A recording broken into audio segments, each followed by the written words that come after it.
Hello, Reese from the Point Music Podcast thingy. A very unplanned, kind of winged episode this time around. My special guest is Paul Watson. I've known Paul for probably just over a decade now. When he was a publicist with Heaps of Flash, but also bassist for Dubmarine, now gone. Upsteppers, guitarist bassist in the New Buzz, and also guitarist and banjo in the Long Johns, who are still going on strong. Plenty of weird things and tangents and stories of tours, if some people like that, but just general laughs and music stories. So I really hope you enjoy this one. I did. I loved talking to Paul Watson. So ladies and gentlemen, Paul Watson. We are rocking and rolling. Mr. Paul Watson. This is the first time I've seen you without dreads, dude, in like a person-to-person kind of thingy. Yeah. How are you, my man? I'm good, thanks, man. I'm good. It's a new haircut world we live in. Yeah, everyone's doing it, apparently. Well, me and Asher. No, there's been a few, but like, I did it back in like 2003, so I was cooler than what you guys are. I was way ahead of my time. Always, Mr. Fox, always. So what's been happening with you, man? Because you were constantly busy, and then you just sort of went real quiet. Yeah, I'm still doing my thing, just living a dad life. Living a dad life. Just not touring as much as I perhaps did, and don't really do the whole frontline music thing too much at the moment. Change gears a bit. I think I should introduce you properly. Okay, we'll do a bit of a a CV, I guess, a resume. A resume. Yes. Now, my first encounter with you was as bass player for Dubmarine. Yeah. R.I.P. Dubmarine, but we'll get into that a little bit later. I want to talk about that. And Upsteppers. Yeah. And Long Johns, but you're not playing bass in that. You're a banjo player in Long John, don't you? Yeah, guitars and banjos and stuff. And also just generally geeking out about pedals and Star Wars shit, which is right up my alley. Yeah. But that's my thing. I was thinking about it this morning because I was just trying to dry my head what we can talk about, because me and you tend to go on tangents and stuff, but we would have known each other for probably about 10 years now, I would say. Yeah, I actually think we first met when I was a publicist. When you were doing The Point, just online, maybe. Yeah, maybe Dubmarine was that. It could have been, yeah. Well, that would have been early days. Yeah. Like, really, because The Point's 12 years old. 12 years running now, believe it or not. Yeah, that would have been early days. I stopped working for Heaps of Flash in...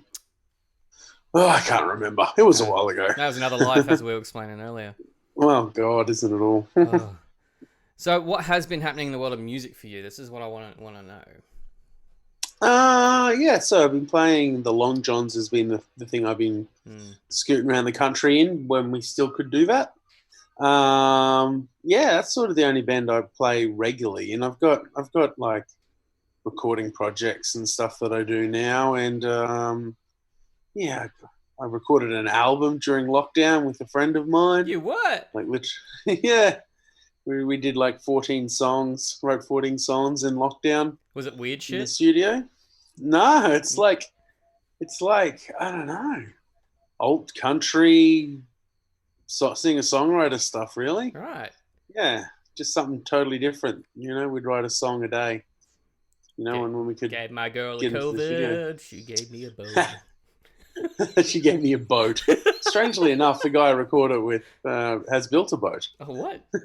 Yeah, the guy who I recorded it with has built a small boat. So has this album seen light of day? Like, Nah, not yet. Not yet. I'm a tragic non-releaser. I think that's a lot of us, though. I mean, I've been sitting on this Mules album for like 18 months now. Yeah, that's a while, but it's what putting out music at the moment is a tough thing to do. A lot of people doing it though. Yeah, it's I don't know. Enough to justify Queensland Music Awards still going ahead. Yeah, true. Who knows? Mm. But it was always going ahead, I'm sure. Yeah, I'm pretty sure it would be. Another year, another awards. Pretty much.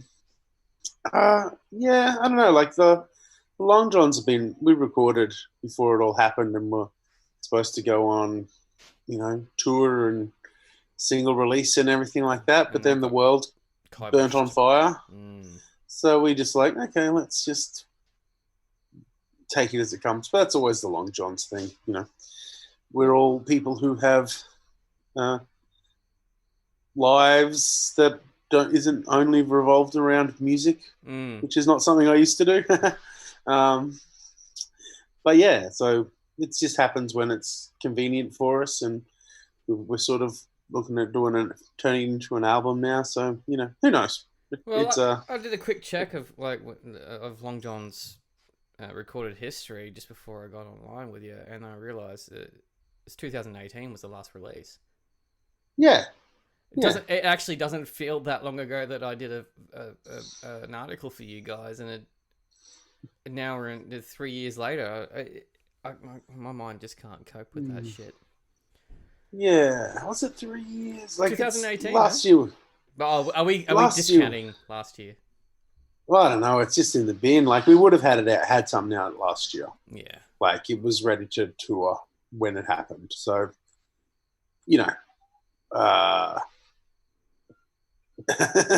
last year's just a bin fire. You guys were getting pretty relentless with your touring though, pre-COVID and that, because you were popping up in quite a few of those sort of rootsy festivals and folk festivals all over the joint.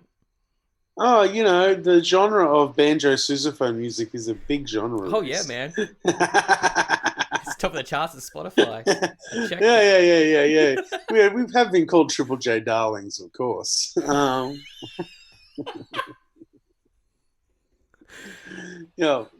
Nothing like banjo and sousaphones to get the kids afire. That's so hipster, bro. It's so hipster. Yeah, that's us. Well, that's my new haircut, like Urban Blacksmith. I was waiting for like a new curl with the mustache at the same time, man. Yeah, it's long mustaches are very inconvenient. You've really got to cheese, yogurt everything in the beard. It's a hazard. I'll give you some of mine, man. No, I'm good, man. Like I can get to the Colombian drug lord or Keanu Reeves kind of style of beard, which is basically the Colombian drug lord Keanu Reeves. Yeah, well, it's a mix because if I get rid of this around here, I look like I'm gonna sell you some Colombian's finest, right? But if I just leave this, I look like I'm like a Z grade John Wick. So it'll come off tomorrow before I play a barefoot gig or something. I don't know. Wispy facial hair is a staple of the white man reggae scene, isn't it? I don't know. We've got some gentlemen in our band that can grow some pretty fine, mighty beards, man. You look at both the Rowans. They've been growing beards since they were 3. Yeah. And Sean is very, very capable. He's very dapper with his beards whenever he decides to grow it. Yeah, and Sully's beard is just basically he should be on the cover of like some kind of like dapper gentleman beard weekly thing. Sully was at one of the last Long John gigs. I would not be surprised. I was like, who's this guy? Holy shit, that's Sullivan. Without dreads. Yeah. Mm-hmm. Yeah. Yeah, it's good to see him. Yeah. I haven't seen all you guys in ages. I'm a recluse these days, you see. Well, dad life will do that to you. Yeah, bro. Don't adjust. Yeah. Just the parenting things. I got another one on the way too, so it's not like it's changing anytime soon. It seems to be like the new thing because I know a few others close to me that have ones on the way as well. Second one on the way. Yeah, we're all like, again, you're an early adopter of the. Man, I'm old hat at this shit. Yeah. No, it's good things, being available. It's I guess the right time. Yeah, I mean, when everything calms down, I guess it would be. So Yeah, just not touring, and well, it's good. yeah. Basically, it calms everything down. You get to spend more time with those that you want to be with. That's the thing. I mean, I've Yeah. spoken to a few people. I mean, obviously now we're quite capable of going out and gigging and getting back to semi kind of normal life. Um, Yeah, that's because you live on the Sunshine Coast. Brisbane just got it. The clock's just turned back, man. yeah, no, I played one. tomorrow you'll be fine. You'll be fine We'll tomorrow. see. We'll see. We'll see what happens. Long Johns are just about to announce a gig next month. We'll see what happens. But man, I played one show where the dance floors were back, and I was like, the Long Johns played at Bush Time, Yep. and there was like a good festival stage, and people were dancing, and I was like, I remember. It's a good feeling. I remember this. This was it actually was a bit of a shock because the Long Johns have actually done quite a few gigs since it came back, but they were all seated and all that. They're weird, hey. No, well, it works for us a bit, like you've got to change gears a little bit. I've been in other bands, obviously, where the sit down thing is not what happens. Dude, I can't imagine a Dubmarine gig like that. That would just be fucking bizarre.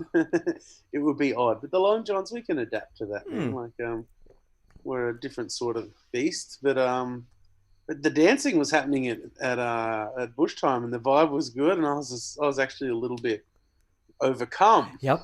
On stage, I was like, "Oh, right, that's really nice." Like the energy exchange was like something that was very different, and it was awesome. And then boom, all gone. Yeah.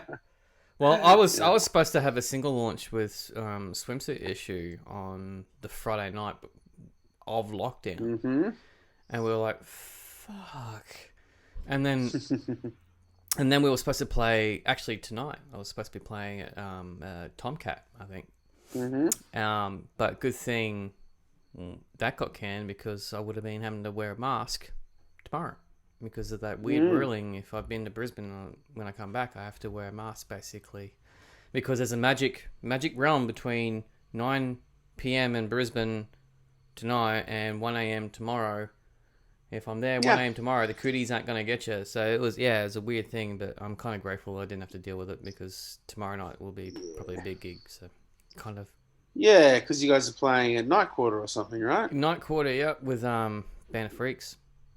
Cool. That sounds like a good time. Sounds like a very good time to me.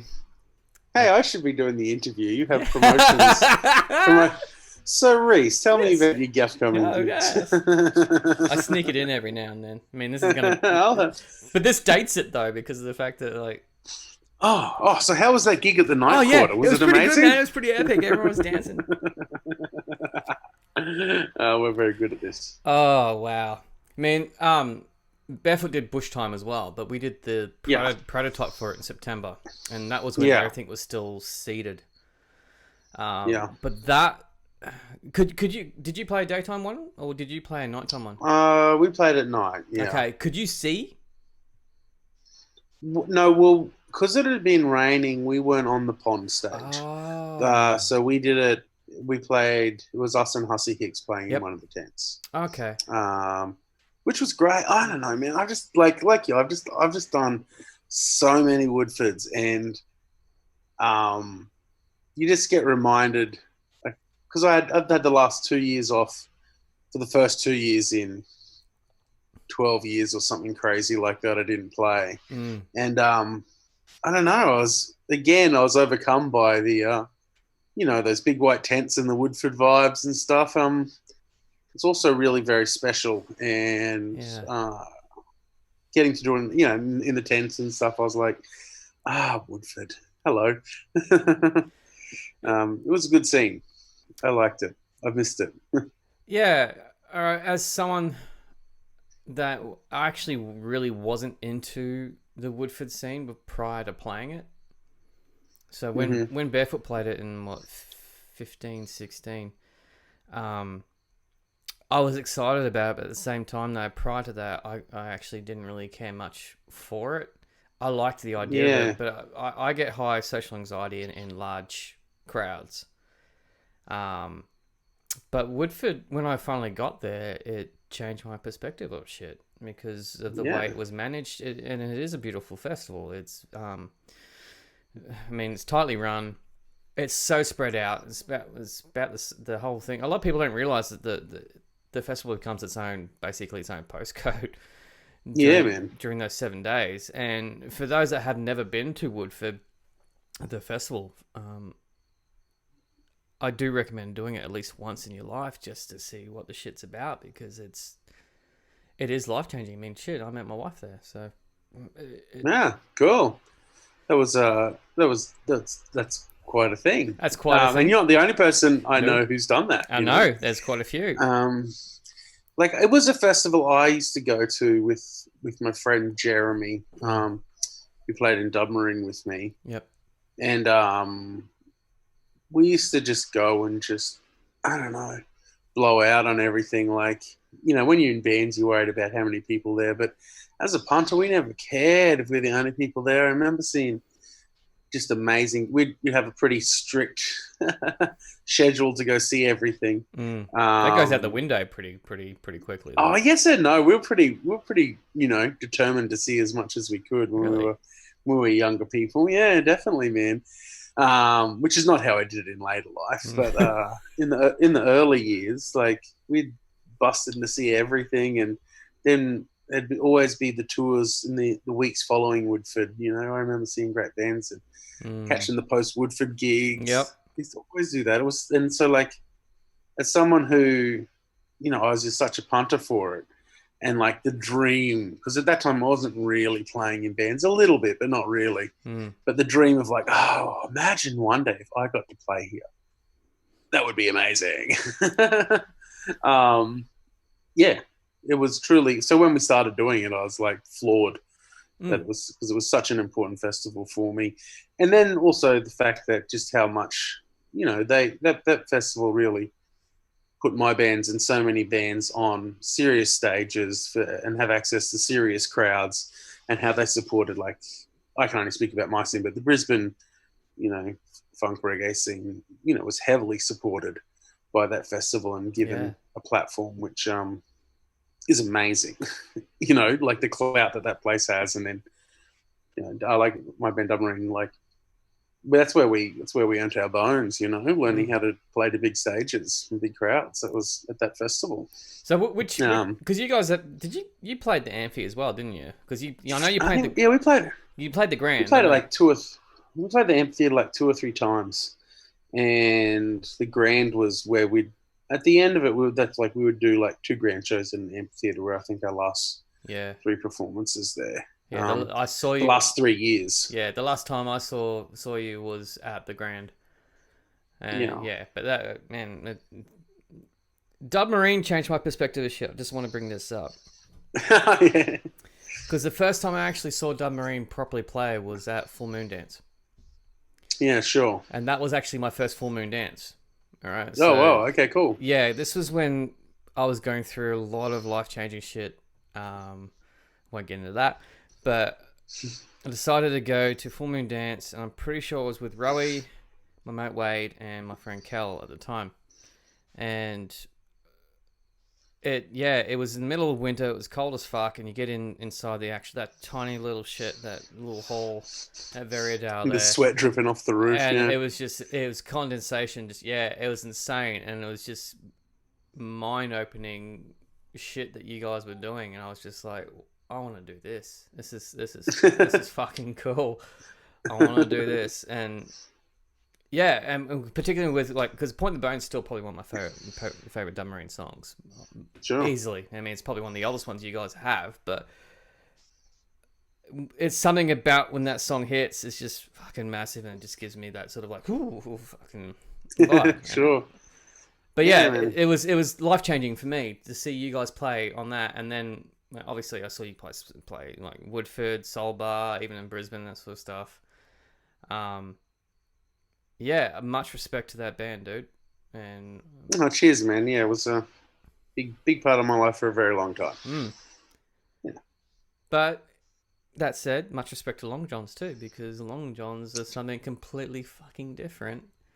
And yeah, man. Like, I absolutely love that. That's the thing. Oh, it's like I spent a lot of time, as you know, in obsessing about reggae, Mm. um, and electronica and bass culture, and that was where I was for a very long time. But even before that, I played acoustic guitar mainly with my friend Jeremy from Dubmarine. That was what we did before that whole thing. And so like I was a guitar player before a bass player, like so many of us are. Well, I still regard you Um, as a guitarist more than a bass player anyway. all right. Well, like I just got Well, into both, but reggae and yeah. then played bass. Like I stopped playing guitar for 10 years. Hmm. Pretty much just went bassland. Um, and happily so. It's great playing bass. It was a true pleasure of my life playing bass in Dubmarine. Mm. Um, Getting to do that. But like I always, I'm a music tragic, so I will get into a genre and just obsess about it. So, that's why I own a national guitar, because the nationally steel one, the one I play in the Long Johns, because I was just obsessed with Delta blues for a while, and then had to buy one. And then I got into like trad jazz, and so I had to get a tenor banjo. And I was talking to Steve, who plays sousaphone in the Long Johns, Yeah. who was also in the Mighty Bullhorn, and Bullhorn. he played in the Upsteppers with me, Yep. and he's played in funk. I've known Steve for many years. And he books gigs for But me. he does too. Yeah, yeah, yeah. That's sort of my fault, I guess. Hey, Stevie. um, Bless his cotton socks. He puts up with a lot. But we were just talking at a party one time in my backyard, and I was like, "Oh, yeah, man, I've really got this idea for a ridiculous band." He's like, "Oh, I'm so in." And then we found Scritchy, who we'd known for a while. He'd recorded records. He was recorded records for Stevie's old funk band called Palooza Funk, which was most of the Upsteppers guys. Mm. And I've recorded records. Anyway, Scrooge was like, "Oh, I'll do it," and then we got Sean in as well. So, but friends are like, "You two are doing what? The reggae and the bullhorn guy are playing what? Magic. No." Yes. Yeah, I have friends who hate it. It's great. Well, they're true friends then. If they tell you music shit and they don't like it, but they're still friends. Exactly. Exactly. I mean, we all Yeah, need that. exactly. Good on them. At least they're not Yeah, you're sucking allowed up, to hate mate. what you want. Exactly. Yeah, yeah. Allowed to hate what you want. Oh. But yeah, I don't know. Like the Long Johns is a it's just a fun thing for me to do where the stakes could not be lower. The stakes could not be lower. It's we do what we want when we want to do it, and I guess everyone has veto rights. if there's no pressure put on you in that regard, then you're free to do what you want to do and take on what you want to take on. Really. Yeah, exactly. And like that, like things I've done and how hard I went for quite a while, which Mm. was pretty hard.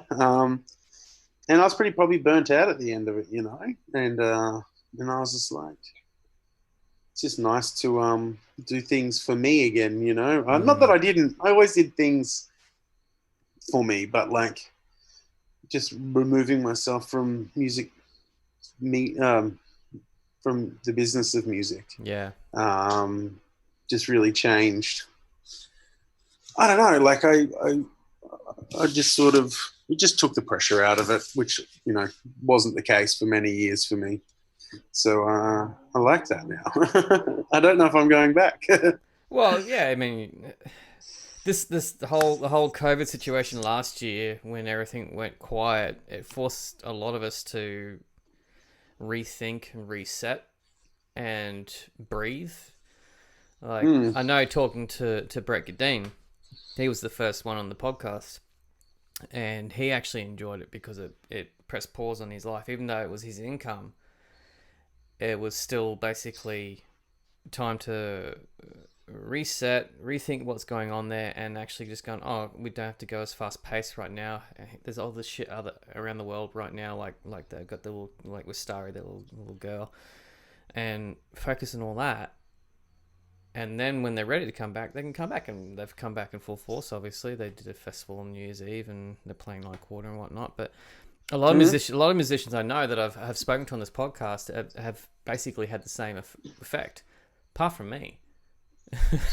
No, you just started another project. Yeah. I can't help but it. hey, no, it's the way to do it. I definitely had slowed down before COVID, though. By the time that happened, I was out. Yeah. But I also like, I have these things now that I call weekends. Where I'm in the same town, and just one. And I have a thing like a sleep in and normal hours, and basically. Oh no, I have a 2-year-old. There's no. Oh come on. Unless my partner, sorts me out, which he does. But my boy likes to get up at 5.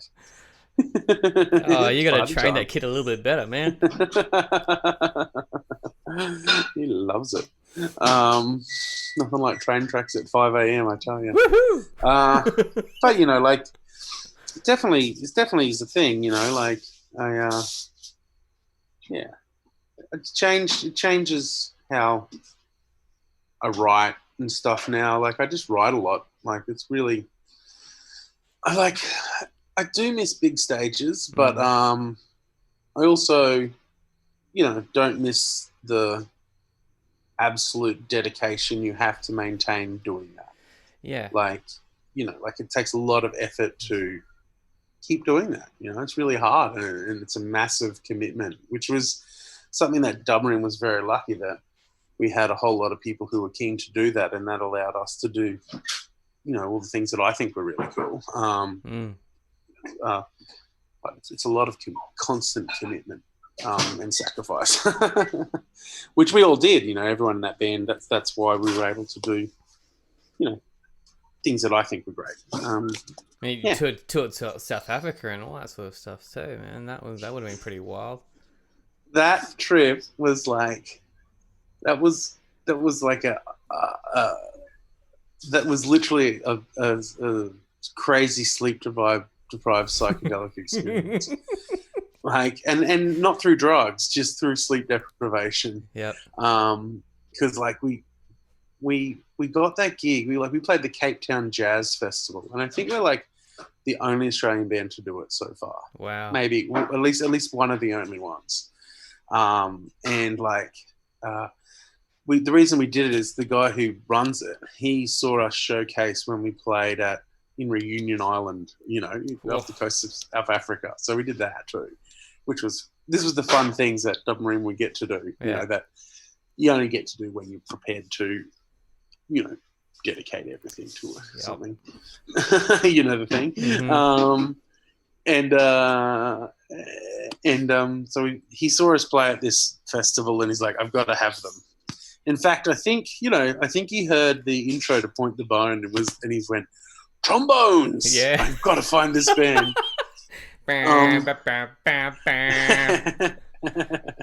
Exactly. That's a copyright strike right there. Shit, sorry. It only went for like 2 seconds, man. It's not long enough. Yeah, but he heard us, and we just got a European agent at that time, and he's like, I want you guys to play at the Cape Town Jazz Festival. And we're like, great. We don't know about that. So after everything that happened with the international touring thing, anyway, we had to fly through Dubai to get to Cape Town, which is. So you went up and then down. Because we're trying to get the cheapest flights, Okay. Yeah. And we arrive in the country and we land and we're staying that night. We got put up in like a 5-star, like huge, posh hotel, looking out onto Table Mountain, and all the artists are there. So like we talked to like Robert Glasper, who was playing with MF Doom, and like Jill Scott. I caught a lift with Jill Scott. Just met all these cats, and you're like, wow, like we're just treated like an international band, not just some band from Brisbane. and we stayed there that night, and then the next night we played, and then I think we had one more night there. Then no, we were in the country for 48 hours, and then it was this 24-hour flight home or whatever. Like, it was brutal. That's crazy. It's like we were in the air for almost as long as we were in the country. Oh man, it was wicked though. Oh yeah, it was a cool adventure. So Dubmarine has weird things like that happen to us. Like, yeah, it was fun. But yeah, got to hang out in a hotel with, like, sit down and have a beer with Robert Glasper. It was crazy. Yeah, fun. Do you want to explain who that is? Because a lot of people probably have no. Oh yeah, he's like a piano player. Yeah, like jazz. Like, he had a Black Radio was his big record, but like plays with everyone. And yeah.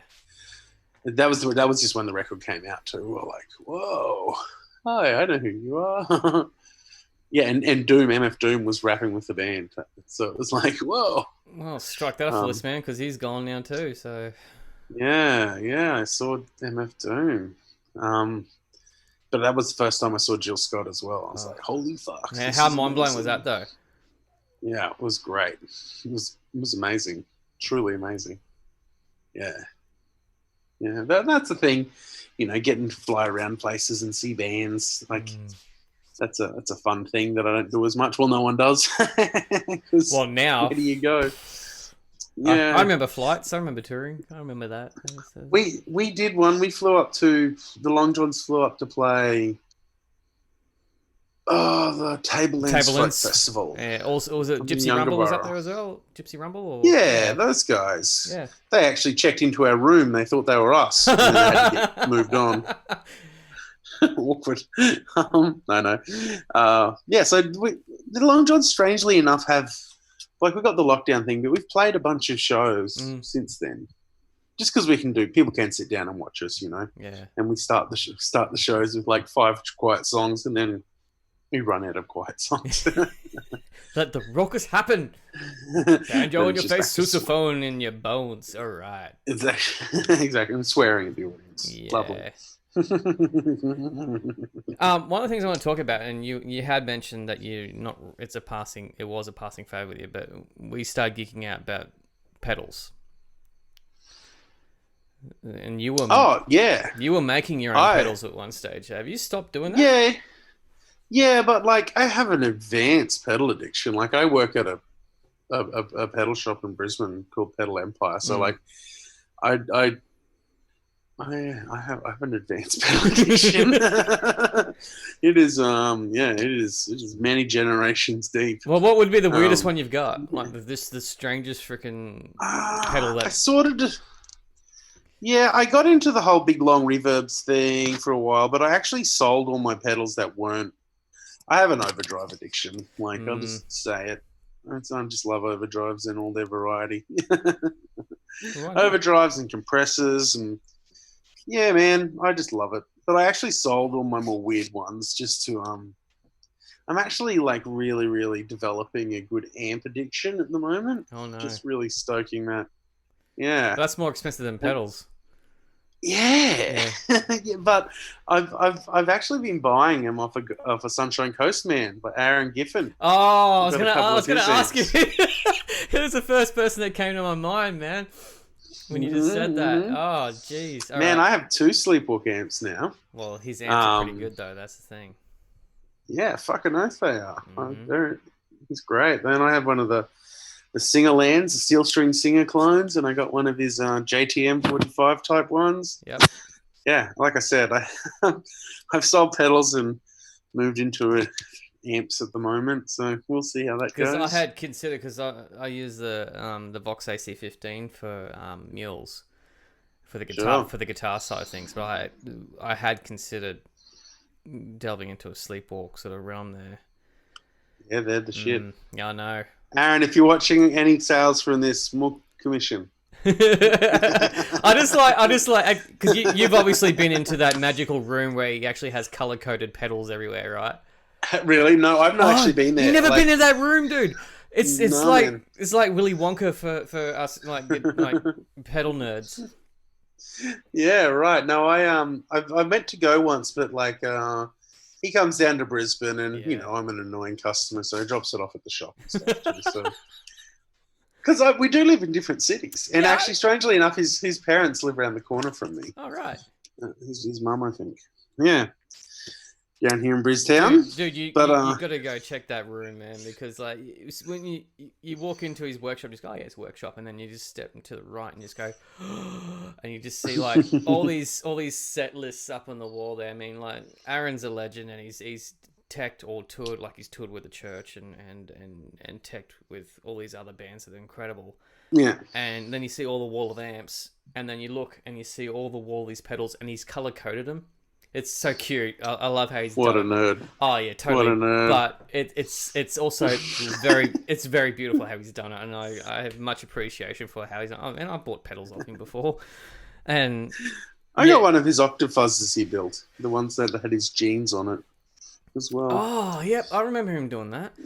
The blue ringed octopus Octofuzz. Anyway, yeah, he's cool, man. He's got great taste, and he has advanced. He hasn't mastered the art of selling stuff, I don't think. I think he just keeps. Yeah, but that's like a lot of us creatives though. We prefer like we create something and just go. I don't want to get rid of that now. Man, I reckon I've got and me and Paulie B have an album of new buzz that we have never released. That we really should. Yes, you should. Yeah, well, you guys shouldn't have stolen Paulie from us. Dude, we're not the only ones. Come on, man. Yeah, like seriously, Mr. Brumley is in high demand, and it's not just barefoot and that kind of crew there, dude. No, it's the Dirty Sunshine Coast. Yeah, it's the Dirty Sunshine Coast. We don't have the COVID, though. That's the thing. No, I hear Yamanui is an excellent studio, and him and OJ do great stuff. Man, it's a brilliant studio. I've not only Barefoot Swimsuit recorded there too. Cool. So, but we did live tracking in one day. Yep, sweet. That's the way. But that was with Steve Summers, who Stonewax Productions. So he's in Deer Doonan. So. Yeah, OJ sort of would pop his head in, and Paulie would be there as well, and have a bit of listen every now and then. So it was a weird experience for me to do live tracking, because I actually haven't done live tracking for a proper release ever. I've always done. Welcome back. Yeah, it was cool. Oh, well, it's a thing, man. It's a thing. Like when you're young and full of ideas about what you think the world is, you're like, we'll go in there. You got to do it live because that's what good musos do. But then you realize. It's fucking hard. We're shit. We're terrible. And we can't do that. So then you fall down the land of multi-tracking and extreme production, which I definitely had. And then I just did a few projects where it was like, you're not allowed to edit your parts. Don't be ridiculous. Yeah. They're fine. And you're like, no, I want to fix it. They're like, you're just not allowed to. Depends on what music it is, though. I mean, with obviously with reggae and any kind of dub or anything like that, it's heavily produced. And unless you're like the OGs in Kingston and sort of stuff there who can just nail it in one take, it does need that. I don't know anymore, man. Like I think I've come full circle on it, but also I'm a lot older now and have much more experience. But like I remember I did a session for the band called Grim Tiller in the Diablo, which I was in. Mm-hmm. And yeah, that was the one where Squitch actually produced that, and where I wasn't really allowed to edit anything. It was all recorded live, and I was like, "Shit!" And as soon as I didn't listen to it for a fortnight, I couldn't actually find the bits that I fucked up because I forgot. Yeah. And I never noticed them again. And then me and Paulie and Joel and Tiller and Peter G and Ty and all those people did the new buzz, and it was. The deal was there was spilling everything, so you couldn't. Didn't you guys record that to tape though? Wasn't it like?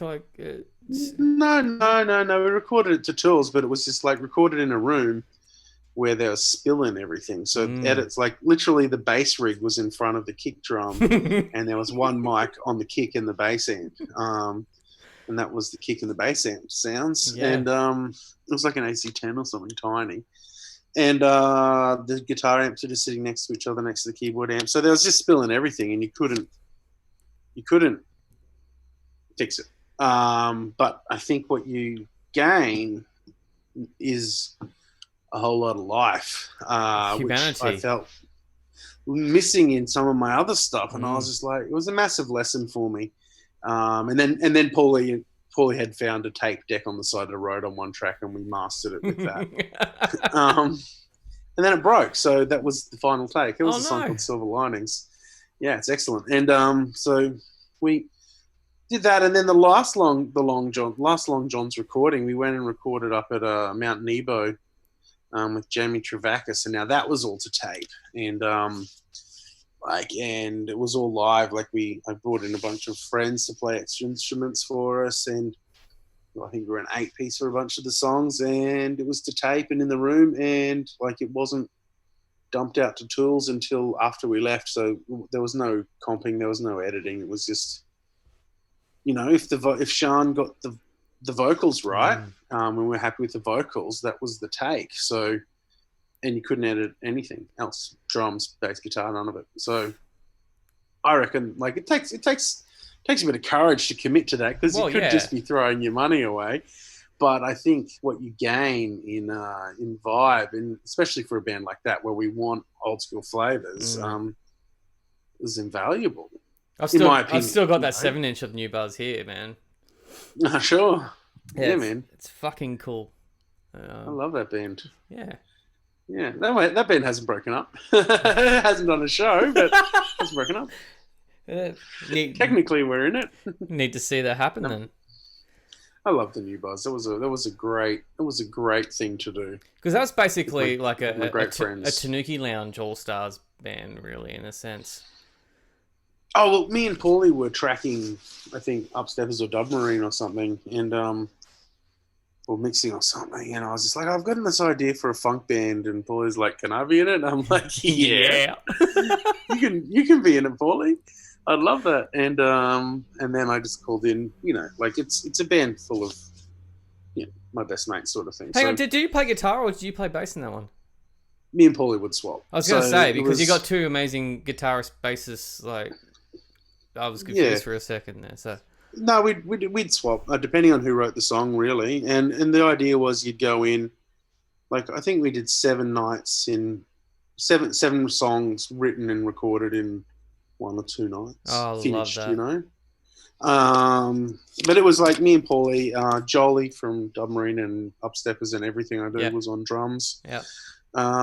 Peter G played keys in the first session, and then Sanjay from Dubmarine played in another one, and Taran Noonan played in the third one, and Tiller on guitar from Upsteppers and Laney, all the things, and then Brody Graham played with us live, and a guy called Brad from the Gold Coast lives in Adelaide now, played with us live. Anyway, it was just a cool thing that happened where it was just bring in songs and we'll turn them into finished products and play the funk. It's good shit. I loved it. Who doesn't need the fucking funk?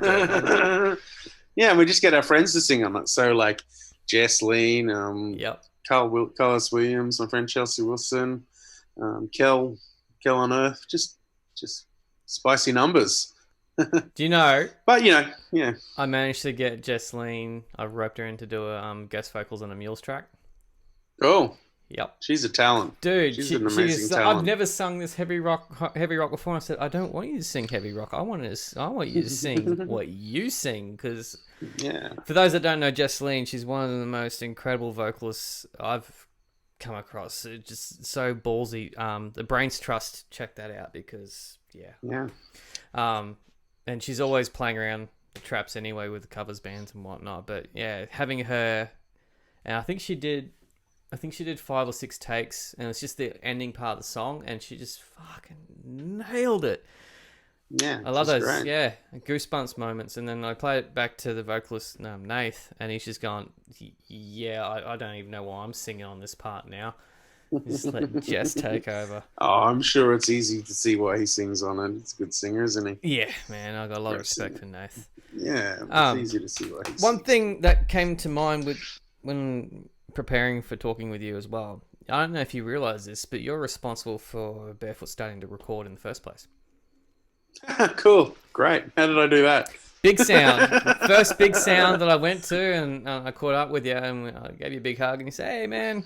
And he said, how's Barefoot going? And I went, yeah, all right. And he goes, how come you're not playing here? And I said, we haven't released anything. And you're like, then I you have no should clout. be actually recording, shouldn't you? And I'm like, And you're also the one that... No, really? I'm an idiot. No. But, Cool. you're an idiot, yeah. But, like 200,000 streams later, whatever, like that for Barefoot. No stroking our own ego, I think. But, yeah, you're one of the reasons why we went on that journey, dude. Oh, well, it's not a far out idea that bands need to record, I think it was a confidence good thing building, to do. and then hearing someone, because I have a lot of respect for you, hearing you say that and going, oh shit, maybe we should actually pull our finger out and record way back in 2014. Who did you do that first EP with? Was that with Brian? The first single was at the Vault Studios with Dave Harper. So that was Babylon, and then we did. We recorded One Drop with Brian. And we recorded Impolite with Paulie B. Oh, yeah. Could Be Worse and Dreamer with Paulie B. And they were all at Tanuki. Yeah, cool. So that first EP was actually a blend of Tanuki Lounge, Big Rock, and The Vault. Yeah, cool. Cool. But now the new album that will eventually come out will be just basically all Yamanui. Yeah, sure. So that's there's no more album before that. It's the EP and then the album. There's a couple of singles. You guys are worse than the fucking Long Johns, mate. I know. Come on. This album has been 4 years in the making, dude. I know. Trust me. I know. But it's there. It's done. I've listened to the whole thing, and it's incredible. There is even a dub version of one of the newer tracks done by the keyboardist from Kingfisher. Lecker. Yeah. Frank Booth. Yes, Frank Booth. What's it call himself? Echo Dex. Yes. Sorry, Frank. Dex, yeah. I'm sorry. I just had a mind blank there. That's all right. His name's Jason. He's got 3 out there. But man, he's a great dubber. Dude. So's Druid from Kingfisher. I know. Both of them are very fucking amazing. But yeah, it's a very, very cool dub take of one of our beachiest songs, and it's dripping wet in dub. That sounds like Lecker. Wet. Yeah, it's fucking cool, man. And when I actually got to hear the masters back, and this was like towards the end of COVID-y times, like in August, I think it was. And I got the Dropbox folder for it, and I just stuck it on the stereo and danced like there was no tomorrow in the household, because I was like, this is actually a relief to hear this thing in its entirety. Yeah, oh my god, 4 years of just like, ugh. I mean, there's people that like fucking King Gizzard that chew out. They would have released like 10 albums in that same period of time, man. But just compare yourself to Tools to really schedule. Yes, well, there we go. I actually really... Or like Sleep or something. Yeah, we'll go with that. We're like the Tool of reggae. Yeah. Dubmarine I have someone described us as the AC/DC of reggae. I don't know how to take that. What? It's like getting punched in the face with peace. I'm like, that's fucking hilarious. Okay, I can kind of see that, because there is a slight aggressive tone to it, but wow. I actually just thought that you just basically sounded samey on every release, and that's what I thought that was supposed to be. Oh yeah, no. You guys no, never I did always that. No, we change to the disappointment of many. We change everything all the time. I don't think so. I remember Dubmarine's best review we ever got. Because there's no point, getting annoyed at internet hate because it's dumb. But we played at the National Folk Festival in Canberra. Which is very trad, and like we were brought in because we played folk, we've done heaps of it, and it's a cool festival, but it's not necessarily Dubmarine is a stretch for some audience members there. In the nicest way possible. So our one lady, when we were sound checking, came up to our sound engineer and was like, "Turn it down," and was like, "Lady, that's the snare drum. Like, you are about to be really fucking annoyed." Wow. And she left a review for us. Oh. She left a review for us, and it was utter garbage, pretentious rubbish. And I'm like, you should have that I on will the take album. that. Yes. Have that in the poster next time. Utter rubbish, pretentious garbage. Oh, wow. I'm like, it is. Best review ever. Oh, man, you gotta love that. People's opinions. Turn it down. Oh, well, I'm just like, that. Sure, I understand, but you're not going to like the rest of it. If the snare drum's annoying, you're not going to dig it. But still, best review I've ever had, I think, for any music. That should actually be an album title. Yeah, totally right. Yeah. Yeah, I have been known to take myself too seriously, so that's probably an example of that. Oh, wow. Anyway, yeah. Dude. But, yeah. We've managed to get just to nearly 50 minutes of just talking utter shit. Sick. Yeah. I wish I had something to promote. Well, Long John's ish. I mean, you did hint that there's supposed to be stuff coming. So, but what I'll actually link basically Long John's. Do the Upsteppers have anything released? Do we? Yeah. Yeah, we have like 2 EPs and 2 dub records. Because you guys were on like an Island Vibe compilation, that sort of stuff too, right? Yeah, we just sort of stopped releasing by the time super streaming happened. I don't even know if we're on Spotify. But we have 2 full dub records, like Upsteppers in Dub 1 and Upsteppers in Dub 2, which is like, yeah, I know. But we wouldn't track, like, we do the live thing, like go up to Tanuki and track the band live and then give it to our friends to dub, so like, Frank Booth and Echo Dex, same guy, did them. Druid did it from Kingfisher, Paulie B, Lord Tanuki, like, so they were just, we have 2 full dub records plus 2 EPs. Sick. I'm sure I'll be able to find it. I don't know where they are. I'll find something. I'm pretty good. I can send you downloads if you like. Yeah, but I don't know. Maybe they're on Spotify. Who fucking knows? Dude, not me. I'll be able to find something. I love the Upsteppers. Dude, yeah, man, definitely. Biggest fat dub groove. I love it. The Upsteppers. Yeah, man.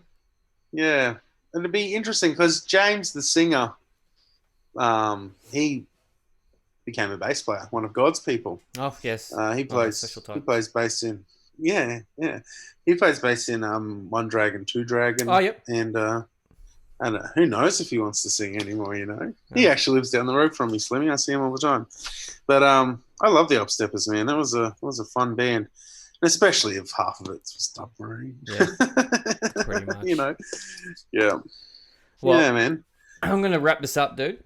You stay in the line there. I'll have a quick debrief with you and that sort of stuff. But I'll put in Long John's and even Dubmarine. Rest in peace. Ain't nothing but a pleasure. Yep.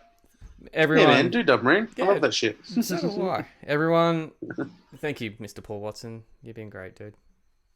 Anything. My pleasure. Thank you for tuning in. A big thanks for Paul for jumping in on this one. I love that chat. Plenty more to come along. If you have not subscribed and you're listening to this podcast on audio now, please follow the page on Spotify or wherever you get your good podcasting from. And if you're watching this on YouTube, then please, if you have not done so, subscribe, and that does help a lot. Plenty more to come. Thank you for tuning into this. Thank you for supporting live music, local music, Australian music, all sorts of music. You guys are legends. Cheers.